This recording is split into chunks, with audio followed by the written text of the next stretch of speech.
بسم الله الرحمن الرحيم. وإذا طلقتم النساء فبلغن أجلهن فلا تعدلوهن أن ينكحن أزواجهن إذا تراضوا بينهم بالمعروف، ذلك يوعظ به من كان منكم يؤمن بالله واليوم الآخر، ذلكم أزكى لكم وأطهر، والله يعلم وأنتم لا تعلمون. والوالدات يرضعن أولادهن حولين كاملين لمن أراد أن يتم الرضاعة، وعلى المولود له رزقهن وكسوتهن بالمعروف، لا تكلف نفس إلا وسعها، لا تضار والدة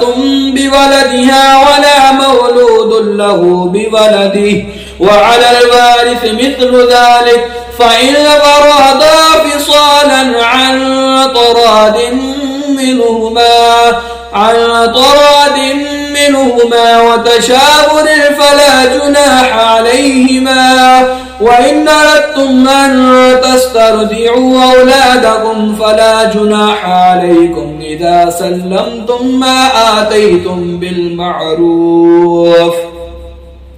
واتقوا الله واعلموا أن الله بما تعملون بصير. والذين يتوفون منكم ويذرون أزواجا يتربصن بأنفسهن 4 أشهر وعشرا، فإذا بلغن أجلهن فلا جناح عليكم فيما فعلن في أنفسهن بالمعروف، والله بما تعملون خبير. ولا جناح عليكم فيما عرضتم به من خطبة النساء أو أكننتم في أنفسكم، علم الله أنكم ستذكرونهن ولكن لا تواعدوهن سرا إلا أن تقولوا قولا معروفا،